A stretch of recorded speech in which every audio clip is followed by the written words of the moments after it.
Nagsagawa ang Regional Police Community Affairs and Development Unit 4A ng isang makabuluhang community outreach program na nakatuon sa pagtulong at pagbibigay suporta sa mga katutubong Aita. Ang detalye ng balitang yan mula kay Patrolman Lawrence Ilagan.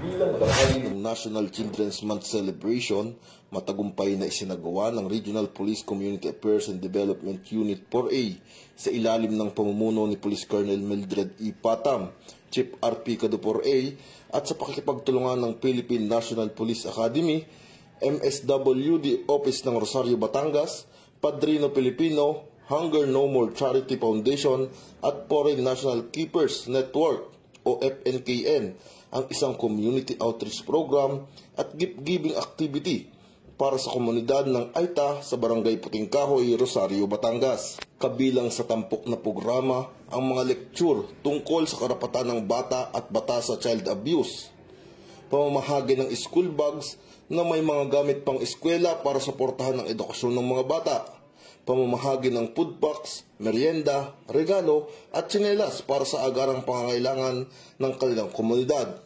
Ang mga ganitong aktibidad ay mahalaga upang mapalakas ang ugnayan ng pamahalaan at komunidad upang maitaguyod ang karapatan ng mga bata at mabigyan ng suporta ang mga katutubong mamamayan.